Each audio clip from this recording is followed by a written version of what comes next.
ప్రభువైన యేసుక్రీస్తు నామములో చేరవచ్చిన మీకు హృదయపూర్వకంగా వందనాలు తెలియజేస్తున్నాను. ప్రకటింపబడుతున్నటువంటి వాక్యాన్ని మీరు శ్రద్ధగా వినాలని, మీరు శ్రద్ధగా వినకపోతే ఈ సంగతులను గ్రహించడం మీకు కష్టంగా మారిపోతుందని కూడా గుర్తు చేస్తున్నాను. మనం వరుసగా వింటున్నటువంటి విషయాలు ఏంటంటే, ఒకటి పాపములు అనేది చాలా క్లియర్గా చెప్పాను.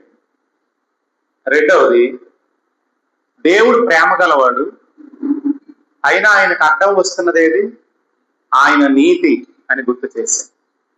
అంటే మనం రక్షింపబడాలనుకున్నాం అనుకోండి, తప్పించుకోవాలనుకున్నాం అనుకోండి, మనం అడ్డదిడ్డంగా ఎలాగైనా తప్పించేసుకుంటాం. మనకు నీతితో పని ఉండదు.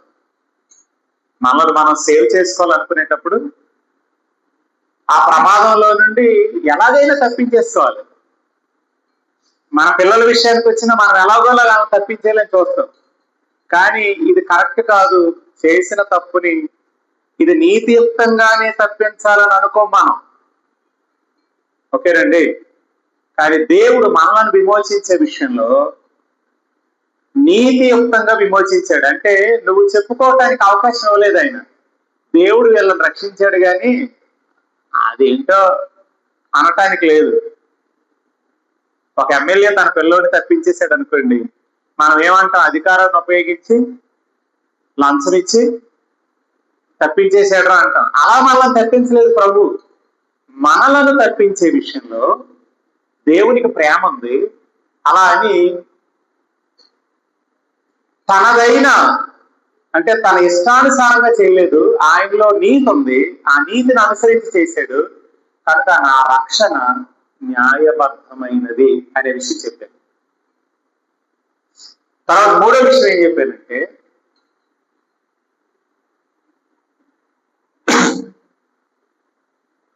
కనికరం గురించి, కరుణ, కనికరం, అలాగే కృప గురించి మాట్లాడాను. దేవునికి కనికరం ఉంది. కనికరం తాత్కాలికం. నీకు చలి వేస్తుంటే దుప్పటివ్వటం, నాలో ప్రేమ ఉంది కాబట్టి కనికరం పుట్టింది. కనికరాన్ని బట్టి నీకు ఒక దుప్పటి ఇచ్చారు. అదే నాలో కృప ఉంది అనుకోండి, నీకు ఇల్లు కట్టేస్తాను. అర్థమవుతుందా?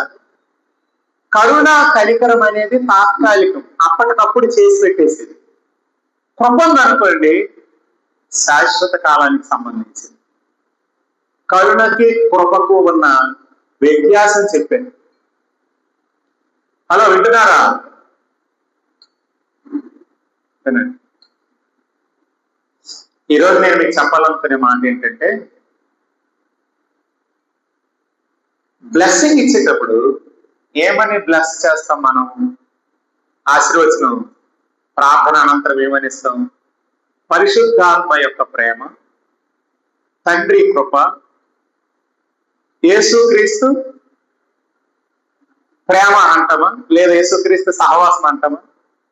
చాలా ఇదిగా ఉంది కదా, అది వినటానికే కష్టంగా ఉంది. ఏమని దీవిస్తాం? తండ్రి అయిన దేవుని ప్రేమ, ప్రభు అయిన యేసుక్రీస్తు కృప, పరిశుద్ధాత్మ. మీరు అంటారా అనరని ఎదురు చూస్తున్నాను. మీ దేవునికి మహిమ కలుగును గాక. పరిశుద్ధాత్మ యొక్క సహవాసం, అన్యోన్య సహవాసం అంటాం. ఓకే, అంటే కృప చూపు ప్రేమ అనేది దేవుడు ప్రేమ స్వభావం గలవాడు, ప్రేమ స్వరూపి దేవుడు ప్రేమ. యేసుక్రీస్తు కరుణా స్వరూపుడు, కరుణా సంపూర్ణుడు, కృపా సంపూర్ణుడు. ఆయన కృప. యేసుక్రీస్తు పరిశుద్ధాత్ముడు సహవాసము కొరకు పంపబడినవాడు. అందుకే ఈ మూడు పదాలు వాడు. కాబట్టి ఈరోజు నేను చెప్తున్న మాట ఏంటంటే, పరిశుద్ధాత్మ యొక్క సహవాసం. పరిశుద్ధాత్ముడు దేనికి వచ్చాడు? సహవాసం. తప్పిపోయిన గొర్రె కొరకు ప్రాణం పెట్టుటకు యేసుక్రీస్తు వచ్చాడు. ఈ తప్పిపోయిన పాపి లేదా ఈ మనిషిని ఇంటిలో చేర్చుకోవటానికి తండ్రి ప్రేమతో ఎదురు చూస్తున్నాడు. అయితే ఈ తప్పిపోయిన కుమారుడు, తప్పిపోయిన గొర్రె దేవుని దగ్గరికి రావటానికి వారి కొరకు ఎవరైతే ప్రాణం పెట్టాడో ఆ ప్రాణం పెట్టిన దానిని మన హృదయాల్లోకి అందించటానికి, మన హృదయాలను వెలిగించడానికి పరిశుద్ధాత్ముడు పనిచేస్తున్నాడు. ఓకే, ఇది నేను ఎలా చెప్తానంటే, లూకాసు వార్త 15 అధ్యాయంలో 3 ఉపమానాలు ఉన్నాయి. మొదటి ఉపమానం ఏంటి? తప్పిపోయిన గొర్రె. రెండో ఉపమానం ఏంటి? దీపం వెలిగించి ఊడ్చి పోగొట్టుకుని నాణ్యమును పొందటం. మూడో ఉపమానం ఏంటి? తప్పిపోయిన కుమారుడు తిరిగి రాగా చేర్చుకున్న తండ్రిని చూస్తాడు. అక్కడ వెతుకుతూ వెళ్ళాడు, ప్రాణం పెట్టాడు. ఇక్కడ ఈయన తప్పిపోయిన వాడి కొరకు ఎదురు చూస్తున్నాడు. కానీ తప్పిపోయిన వాడు చేరి రావటానికి మధ్యలో ఒక ఉపమానం ఉంది కదా, ఆ వెలుగు, ఆ ప్రకాశం, లేదా పై ఉపమానంలో ప్రభువు దేని కొరకైతే నశించిన దాని కొరకు ప్రాణం పెట్టాడో అది తప్పిపోయిన వాడి హృదయంలో దేవుడు వెలిగించి కోల్పోయిన దానిని దక్కించుకునేటట్టు చేస్తాడు. కోల్పోయిన దానిని దక్కించుకునేటట్టు చేస్తాడు. ఇది మధ్యలో ఉన్న ఉపమానం. ఉన్నాయా 3 ఉపమానాలు లూకాసు వార్త 15 అధ్యాయంలో? నేను చెప్పిన మాటలు అర్థమయ్యాయా? నశించిన దాని కొరకు ఆయన ప్రాణం పెట్టడానికి వచ్చాడు. నశించిపోతున్న వాడు తిరిగి రావాలని తండ్రి ఎదురు చూస్తున్నాడు. కానీ వాడు తిరిగి వచ్చేటట్లుగా వాడి హృదయాన్ని వెలిగించే పని పరిశుద్ధాత్ముడు చేస్తున్నాడు. ఇది నేను చెప్పిన భావం. కాబట్టి పరిశుద్ధాత్ముడు తప్పిపోయిన వాడిని తండ్రితో సహవాసానికి తిరిగి తీసుకొస్తున్నాడు. అందుకే పరిశుద్ధాత్మ అంటేనే సహవాసం. దేవుని స్తోత్రం. కాబట్టి గుర్తుపెట్టుకోవాలి మీరు, ఈ సహవాసానికి పెట్టిన పేరు ఏంటంటే, కొరింథీయులకు రాసిన మొదటి పత్రిక 1వ అధ్యాయము 9వ వచనంలో నమ్మకమైనది అన్నాడు. మీరు ఏ సహవాసానికైతే ఆయన మిమ్మల్ని తీసుకొస్తున్నాడో ఆ సహవాసం ఎలాంటిది? నమ్మకమైనది. ఉందా? తన కుమారుని సహవాసమునకు మిమ్మల్ని పిలిచిన దేవుడు నమ్మదగినవాడు. అంటే సహవాసం ఎలాంటిది? నమ్మదగినది. అంటే నమ్మదగిన సహవాసానికి ఆయన మనలను పిలుస్తున్నాడు అనేది గుర్తుపెట్టుకుంది. ఈ సహవాసం నమ్మదగినది. ఏది? తండ్రితోను కుమారునితోను సహవాసమును కలిగిస్తున్నాడే, ఈ సహవాసము నమ్మదగినది. కానీ మీ నోటితో అనండి, నేను నమ్మదగిన సహవాసానికి తీసుకురాబడ్డాను.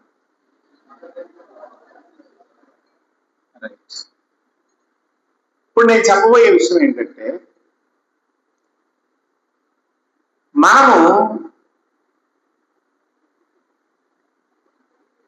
మనల్ని ప్రేమించి దేవుడు చేసిన కార్యం చెప్పడం జరిగింది. ఇప్పుడు నేను ఒక మాట మీతో చెప్తానే, మిమ్మల్ని అడుగుతాను, చెప్పండి. ధర్మశాస్త్రం దేవుడు ఎందుకు ఇచ్చింది? ధర్మశాస్త్రం దేవుడు ఎందుకు ఇచ్చింది?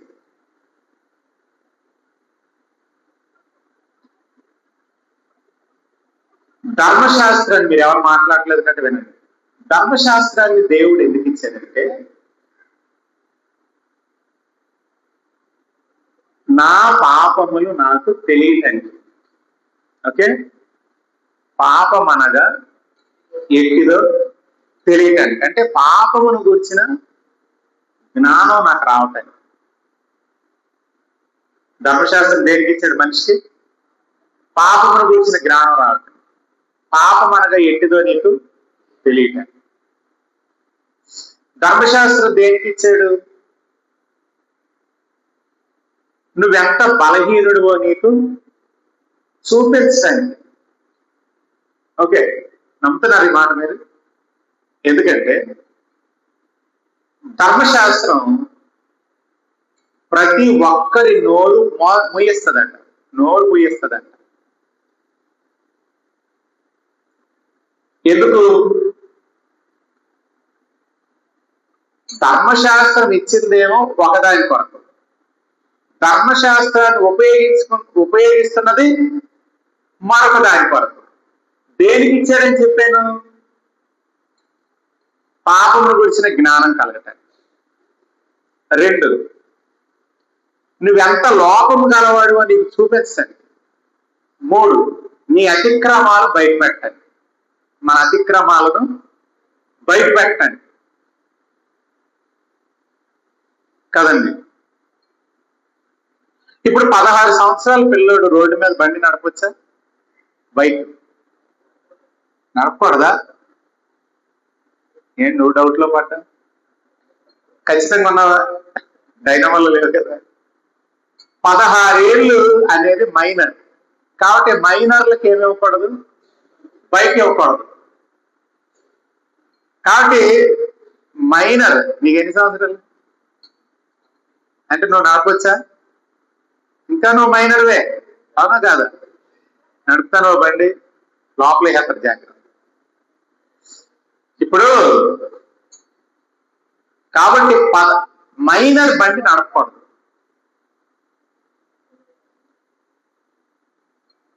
చట్ట ప్రకారం.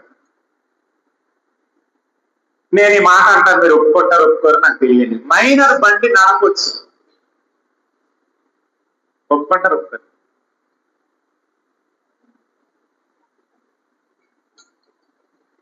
మైనర్ బండి నడపకూడదు చట్టం, మైనర్ బండి నడపొచ్చు. ఓకేనా? నడపొచ్చా? నడిపితే చెప్తానండి. మైనర్ బండి నడపకూడదు రూల్. మైనర్ బండి నడపొచ్చు అని ఇప్పుడు అన్నానంటే నువ్వు తగిన జరిమానా చెల్లించడానికి సిద్ధపడితే. ఓకే, మైనర్ బండి నడిపినందుకు 2000 కట్టాలి. నువ్వు 2000 కట్టడానికి రెడీ అయితే బండి నడుపు. ఇప్పుడు అర్థమైంది నేను అన్నమాట ఏంటో. కనుక మైనర్ ఇప్పుడు బండి నడపవచ్చు, జరిమానా కట్టడానికి సిద్ధపడినప్పుడు నడుపు. నడుపు కట్టే, ఎక్కడ కనబడతా డబ్బులు కట్టి. నిన్నెవడేమంటే ఇప్పుడు అర్థమైందా? గమనించండి, ధర్మశాస్త్రం అనేది దేనికి ఇవ్వబడిందంటే నువ్వెంత లోపం గలవాడో నీకు చూపించాలి, మన అతిక్రమాలు బయట పెట్టాలి అనే దానికే ఇవ్వబడింది. కానీ మనిషి దేనికి ఉపయోగిస్తున్నాడు దాన్ని? నీతిమంతులు కావటానికి ఉపయోగిస్తున్నారు. అది దేనికి ఇచ్చాడు?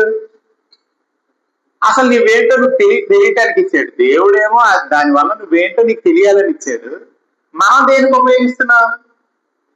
దాని ద్వారా నీతిమంతులు కావాలని ఉపయోగిస్తున్నాం. ఎందుకు ధర్మశాస్త్రం ద్వారా నీతి కలుగుతుందా? నీతి కలుగుతుంది ధర్మశాస్త్రం ద్వారా? సరే, లోకస్వార్త 18:18లో ఒక వ్యక్తికి ప్రభువు ధర్మశాస్త్రం ఇచ్చాడు. ఆయన ఏమడిగాడు? నిత్య జీవమునకు వారసుడు నగుటకు నేనేం చేయాలన్నాడు. అప్పుడు అన్ని విషయాల్లో ఆ బిడ్డ కరెక్ట్గా ఉన్నాడా? ఉన్నాను అనుకున్నాడు. అప్పుడు దేవుడు ఏమన్నాడంటే, నువ్వు దేవుని రాజ్యానికి ఎంతో దూరంలో లేవు, నువ్వు నీకు కలిగినది అన్ని బేదలకి ఇవ్వన్నాడు. అప్పుడు ఏం జరిగింది? ముఖం చెండబుచ్చుకొని వెళ్ళిపోయాడు. ఇప్పుడు ఈయన ఏ ఆజ్ఞ మీరినట్టు? ఈయన ఏ ఆజ్ఞ మీరినట్లు?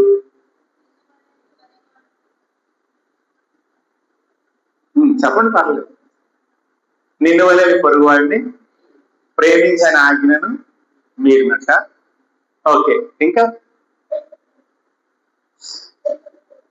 వినండి. నిత్య జీవానికి వారసుడు నేనేం చేయాలంటే ఏం చేయాలో చెప్పాడు. ఏం చేయాలో చెప్పినోడే ఏం చెప్పాడు? ఎంతో దూరంలో లేవు, పలానది చెయ్యన్నాడు. అప్పుడు అతడు ఏ ఆజ్ఞ మీరాడంటే మొదట ఆజ్ఞ మీరాడు. మొదట ఆజ్ఞ ఏంటి? నీ దేవుడైన యెహోవాను నేనే. అంటే అర్థం ఏంటి? నేనేం చెప్పాను అది చెయ్యి. నీ దేవుడైన యెహోవా నేనే అయితే నేను నీకేం చెప్పాను అని పేదలకి అన్నాను. ఇప్పుడు నువ్వు మొదట ఆజ్ఞ నన్నే తృణీకరించాడు. అర్థమైందా నేను చెప్పిన మాట? దేవుని మహిమ కలిగింది. కాబట్టి ఇప్పుడు 10 - 1 అయ్యాడు. 10 - 1 అయ్యాడు ఈక్వల్ టు ఎంత? 0నా? లెక్కల్లో అలాగే తలగే రాస్తారా మీరు? 10 - 1 అని ఈక్వల్ టు ఎంత రాస్తారు? 9 అని రాయరా? మరి 0 అంటారు. దేవుని ధర్మశాస్త్రం యొక్క దృష్టిలో 10 ఆజ్ఞలలో ఒక్క ఆజ్ఞ మీరిన మైనస్ లో ఉన్నట్టు, మైనస్ లోనే ఉన్నాడు. వినండి, ఇప్పుడు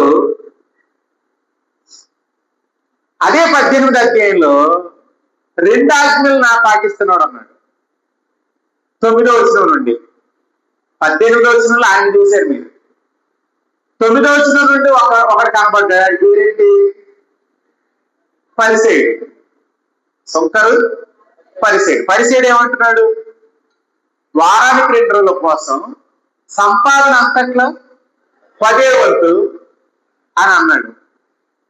ఇప్పుడు ఈ దేవుడు నీతిమంతుడిగా తీర్చాడా? తీర్చాడనుందా? దాని టైటిల్ ఏంటి? తామే నీతిమంతులమని తమ్ము నమ్ముకొని ఇతరులను తృణీకరించి కొందరితో ఆయన ఈ ఉపమానం చెప్పాడు అన్నాడు. కానీ ఫైనల్ జడ్జిమెంట్ ఏం చెప్పాడు? 2 రోజుల ఉపవాసం ఉన్నాడు, దశమ భాగం ఇచ్చినోడిని ఆ సొంకరతో పోల్చి ఏమన్నాడంటే అతని కంటే ఇతర నీతిమంతుడు అన్నాడు. ఎందుకంటారు మరి అసలు ఎవరు నీతిమంతులు అంటే లెక్క ప్రకారం 2 రోజుల ఉపవాసం ఉన్నాడు, దశమ భాగం ఇచ్చినాడు. మరి ఏంటి ఇలా చెప్తున్నాడు? కనుక 10 - లేదా ఇక్కడ ఏమనాలి? 2 పాటిస్తే దాన్ని ఎలా చెప్తారు? అక్కడేమో 9 పాటించేది, ఇక్కడ 2 పాటించేది. దీన్నేమన్నా 1 పాటించండి 10 - 1 అన్న. ఇక్కడ 10 - 8 నీతిమంతుడు అయ్యాడా? లేదు. అంటే ధర్మశాస్త్రం నీకు ఎందుకు ఇచ్చాడు? పాపమనగా ఇట్టిదో, నువ్వు ఎంత బలహీనుడో, నీ అతిక్రమాలు ఏంటో నీకు చూపించాలి. లేదంటే కాలు ఎగరేస్తాంగా మనం.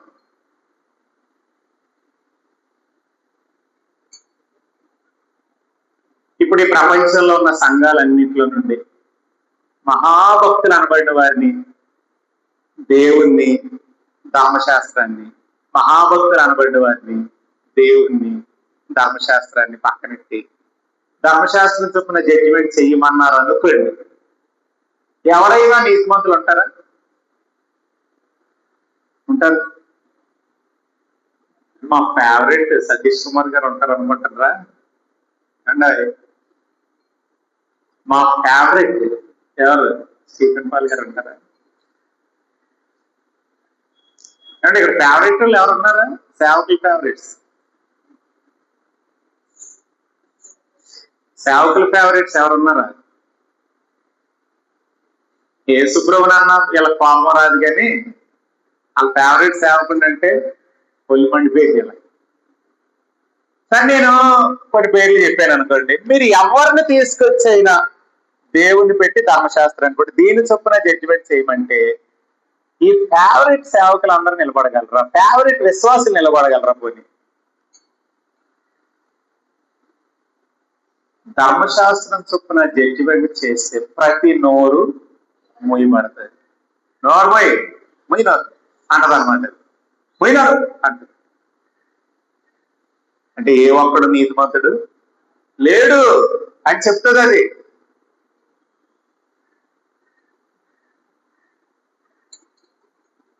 మరైతే నేనేం చెప్తున్నాను? పాపం చేయొచ్చు అని చెప్తున్నానా? కాదు, అలా నేను చెప్పట్లేదు. నువ్వు దాని ద్వారా నీతిని వెతకాలనుకుంటున్నావు గనక అదైతే నీతిని వెతకటానికి ఇవ్వలేదు. అది నీకు దేని కొరకు ఇవ్వబడింది?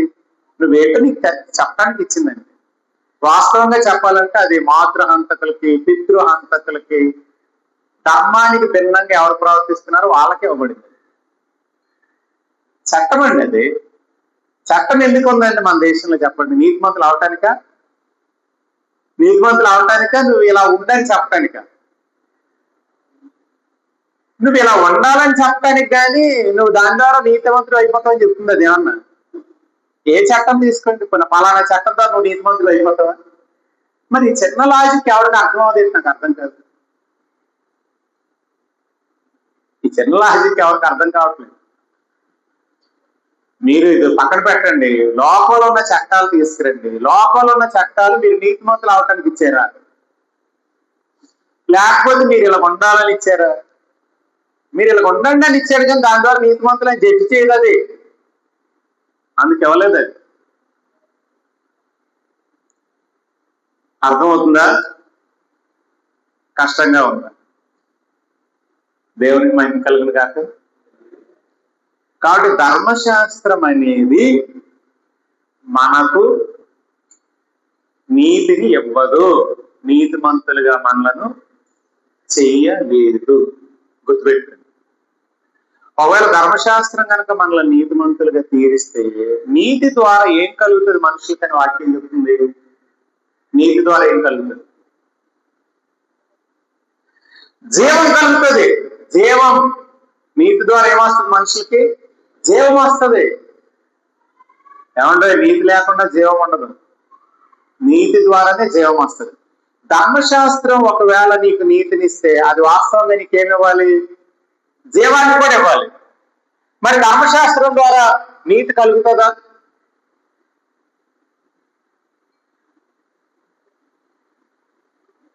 నేనేమంటానంటే ధర్మశాస్త్రం ద్వారా ఒకవేళ నీతి కలిగితే నీకు జీవం కూడా వస్తుంది.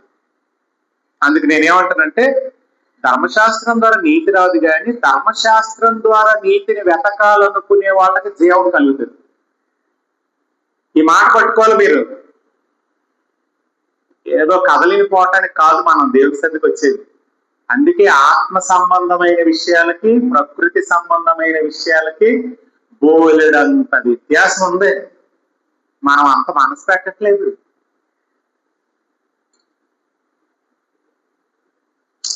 ఏదో కథ చెప్పి పంపించవయ్యా, ఎన్నాళ్ళు అంటారు కథలు. ఇప్పుడు ధర్మశాస్త్రమే ఒకవేళ నీతిని కలిగిస్తే దాని ద్వారా మనకి ఏం కలిగేది? జీవం. కానీ అలా జరగదు. ఇప్పుడు రెండో మాట చెప్పాను, ఎలాగా? ధర్మశాస్త్రం ద్వారా నేను నీతిని వెతికితే నాకు జీవం కలుగుతుంది. నాకు జీవం కలుగుతుంది. హలో, వింటున్నారా? నాకు జీవం కలుగుతుంది. ఆ జీవం దేనికి కలుగుతుంది? ఇప్పుడు చెప్పాలి. మీరు ఇన్ని సంవత్సరాలుగా మీరు అనుకుంటారు పాస్టర్ గారు ఇప్పుడు అదే చెప్తాడు, కానీ అడిగిన దానికి ఒక్కటి చెప్పరు. మీరు ఎన్ని సంవత్సరాలని చెప్పరు.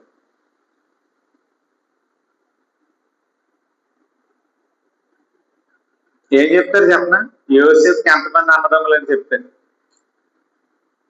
అది కూడా కొందరు చెప్పరు. బైబిల్లో 5 కుటుంబాల్లో కథలో ఉన్నారు. ఎవరెవరో చెప్పండి.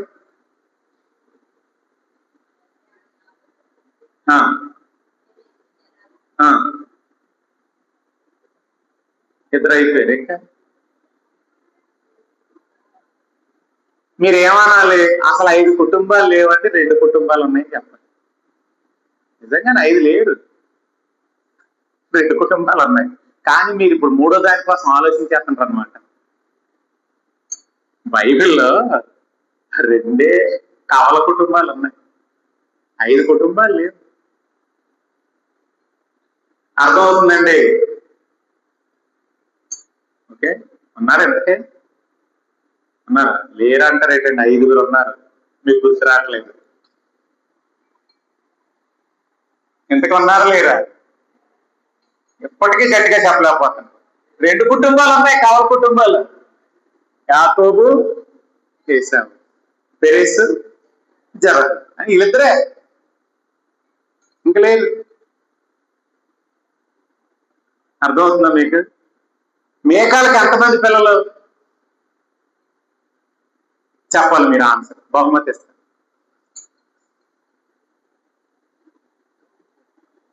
తెగ ఆలోచించేస్తుంటారు కదా. మేకాలు గొడ్రాలు, పిల్లలే లేదు. ఇలా ఉంటది మన బైబిల్ జ్ఞానం. ఓకే, మేకాలకి ఎంతమంది పిల్లలు అంటే ఎంతమంది రా అన్నట్టు చూస్తుంటారు అన్నమాట. అసలు మేకాలు గొడ్రాలు, ఆమెకి పిల్లలే లేదు.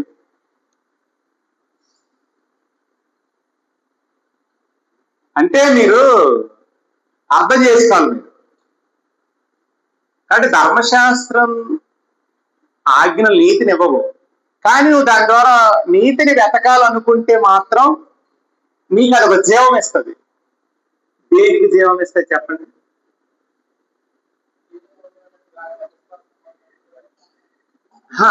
ఇంకా ధర్మశాస్త్రం అంటేనే క్రియల మూలమైంది. మరి వాళ్ళకి ఎత్తకొద్దు అనుకో. నేను అడిగిన ప్రశ్న లేదు.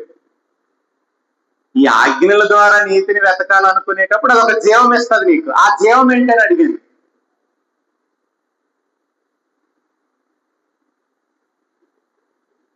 పాపానికి జీవం ఇస్తుంది అది. విడ్డూరంగా లేదా మీకు?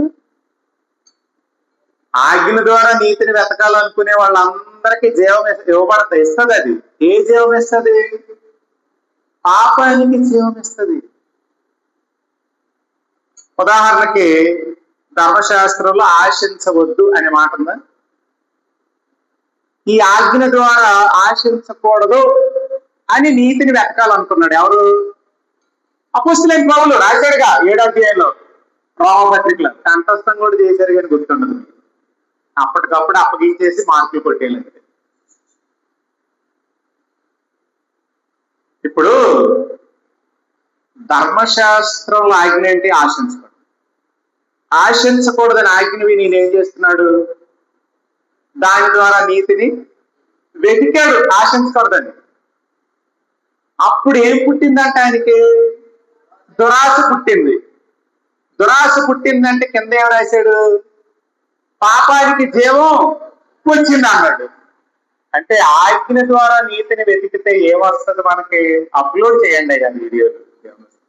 మీరు అప్లోడ్ చేయట్లేదు, ఏం చేయను. సగం వాయిస్ ఎగిరిపోతుంది. ఎగరలేదంట. విన్నావు అసలు నువ్వు మొత్తం విన్నావు గత ఆదివారం. అందులో సగం పుట్టి పెదాలే కదులుతాను, మాటలు రావట్లేదు. మరి దీనికి దానికి ఏ రోగం వచ్చింది ఆ టైంలో? అసలు చెక్ చేయండి. నేను మాత్రం నేను పెట్టిన ప్రసంగాన్ని 2 సార్లు వింటాను. మీరు నమ్ముతారో నమ్మరు. ఎందుకంటే నేను ఉపదేశం చేస్తాను. దానిలో అది ఎలా ఉండాలి వినేవాడికి అని నేను వింటాను. అప్లోడ్ చేసిన ప్రతి ప్రసంగం విన్నాను నేను. వినాలి. మరి మీకు ఒక గొప్ప సంగతి చెప్పనా? యేసు ప్రభు వారి యొక్క రక్తము ఎండకి ఎండిపోయింది, వానకి కరిగిపోయింది. 2025 సంవత్సరాల క్రితం ఈ గుడ్డి గొర్రెలు ఎవరు? క్రైస్తవులు. వీళ్ళేంటో యేసు ప్రభు రక్తం అంట, వీళ్ళ కడిగిందంట. ఇవి పెద్ద గొర్రెలని మనలను నిందిస్తున్నారు. మాట స్పష్టంగా ఉందని అది మీకు. మనలను నిందిస్తున్నారు. మీకు ఒక మాట చెప్తాను. యేసుప్రభు రక్తం ఎండకెండిపోయి వాన కరిగిపోవటానికి ఆ రక్తాన్ని పరిశుద్ధాత్ముడు ప్రిజర్వ్ చేశాడు. దేవుని స్తోత్రం చెప్పండి. ఆ రక్తాన్ని పరిశుద్ధాత్ముడు కాపాడుతున్నాడు. మీరు జ్యూస్ చేశారు, 2 గంటల బయట ఉంది, ఏమవుతుంది? కానీ అదే 2 గంటల ఫ్రిడ్జ్ లో ఉంది, ఏమవుతుంది? సేఫ్ జోన్ లో ఉంటుంది కదా. ప్రిజర్వ్ చేయటం దాన్ని. ఇప్పుడు మమ్మీస్ అంటారు కదా, మీరు ఎవరైనా అమ్మల మమ్మీలు అంటారా? అంటే అనట్లేదు, మళ్ళీ ఆగిన అనుకోబాలి. ఈజిప్టియన్స్ ఏమంటారంటే మమ్మీస్ అంటే ఎవరు? చచ్చిపోయిన శవాలు అన్నమాట, వాళ్ళు మమ్మీస్ అంటారు. ఎన్నాళ్ళైనా బాడీలు ఎందుకు పాడవట్లేదు? దానికి కావలసిన సుగంధ ద్రవ్యాలు, పరిమళాలు పూసి వాటిని వాళ్ళు భద్రం చేస్తున్నారు, కాపాడుతున్నారు. యేసుప్రభు రక్తాన్ని, యేసుప్రభు వారి యొక్క రక్తాన్ని పరిశుద్ధాత్ముడు ఈ రోజుకి కాపాడుతున్నాడు. ఆ రక్తం ఆత్మ వలన కాపాడబడుతుంది, భద్రపరచబడింది, పాడైపోలా. దేవుని స్తోత్రం. ఇప్పుడు సజీవంగా ఉంది, ఎప్పటికీ అట్లాంటి సజీవంగా ఉంటుంది. అది ఆయన రక్తం యొక్క గొప్పతనం. కాబట్టి గుర్తుపెట్టుకోండి, వాళ్ళకి తెలియదు ఆ విషయం. మనం ఏం చేద్దాం? మరి తిమోతికి రాసిన మొదటి పత్రిక 1:14 చదవండి. తిమోతికి రాసిన మొదటి పత్రిక 1:14.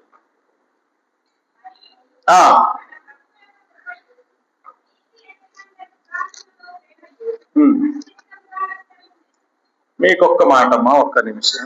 మొదటి పత్రిక, రెండో పత్రిక, రెండోసారి 1:14.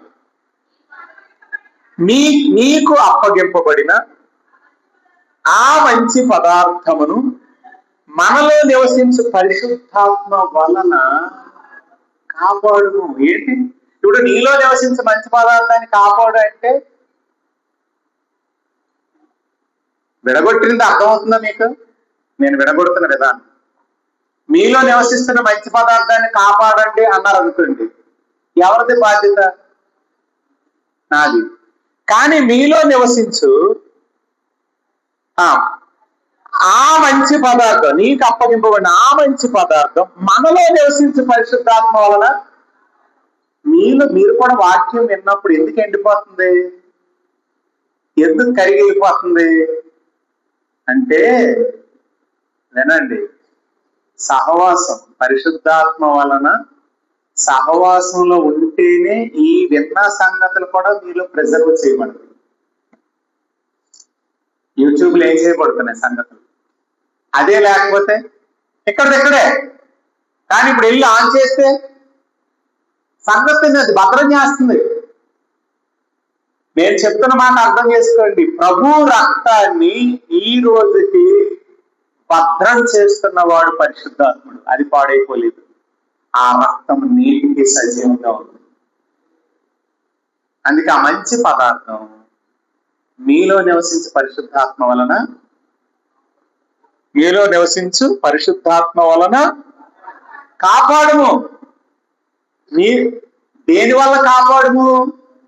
పరిశుద్ధాత్మ వలన. ఆయన మాత్రమే ఆ సంగతులు భద్రం చేయగలడు.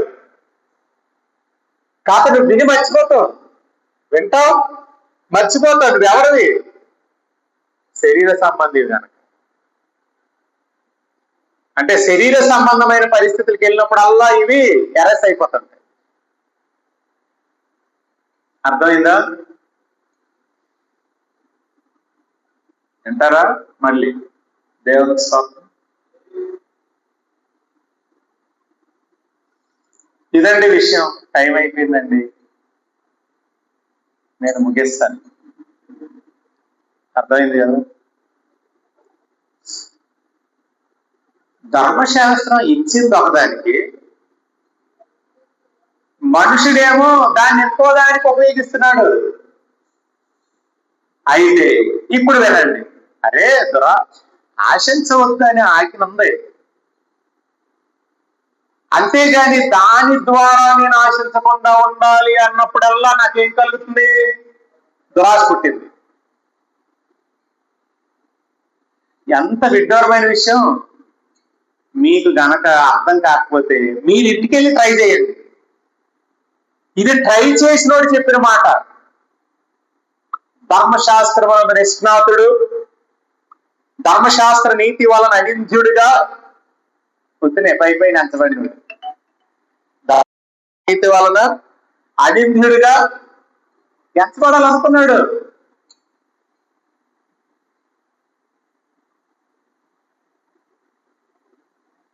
కానీ అప్పుడే తెలిసింది ఆయనకి, అయ్యి బాబా నేను చాలా చెడ్డోడినని.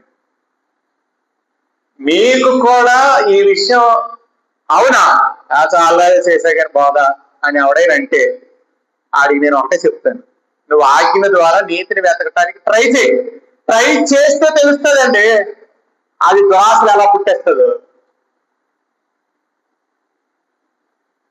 ట్రై చేస్తే తెలుస్తుంది. ఏం తెలుస్తుంది అంటే అప్పుడు అంటాడు, నా అవయవములలో వేరే నియమం ఏదో ఉన్నట్టు నాకు. అయ్యి బాబు ఎంతవరకు అది కనబడలేదు కానీ ట్రై చేసినప్పుడే కనబడింది. మనం చేసే బోధని చాలా తేలికగా మాట్లాడేసిన వాళ్ళు ఉన్నారు. మాట్లాడమనండి, బోధ తెలుస్తుంది. కథ చెప్పిపోవటం కాదు, లేఖనంలో ఉన్న సత్యాన్ని విభజించి చెప్పాలి. దేవునికి మహిమ కలుగును గాక, మహిమకు మహిమ కలుగును గాక. నువ్వు ప్రజలో చేస్తున్నావు కదమ్మా సంగతులు. ఓకే, దేవుడు బిడ్డలారా జాగ్రత్తగా ఆలోచించేయండి. నేను చెప్పిన మాటలు అర్థమయ్యాయి కదా. అప్పుడు ఇతడికి కనబడింది ఏమనంటే, వేరొక నియమం ఏదో నా అవయవములలో ఉన్నట్టు కనబడుతున్నది. నీకు ఇంకొక నియమం ఉందని తెలియాలి అంటే ఆజ్ఞ చెప్పింది ఆశించద్దని, నేను ఆశించను అని, దాని ద్వారా ఆశించను అని ఆజ్ఞ నెరవేర్చే ప్రయత్నం చేయి. అప్పుడు తెలుస్తుంది నీ సంగతి ఏంటని, నువ్వు ఎంత బలహీనుడు. అది కళ్ళు మూసి ఎలా జలపడుతుందో నీకు తెలుస్తుంది. నువ్వు ట్రై చేయనంత కాలం నీకు తెలియదు. అది ట్రై చేయని వాళ్ళు ఉన్నారు చాలా మంది. వాళ్ళకేం తెలుస్తుంది చెప్పండి వేరొక నియమం అన్నట్టు.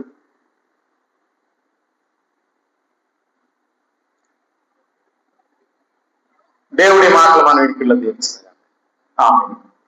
దైవ ప్రభు మనలో ప్రతి ఒక్కరము అప్పగిస్తుందా.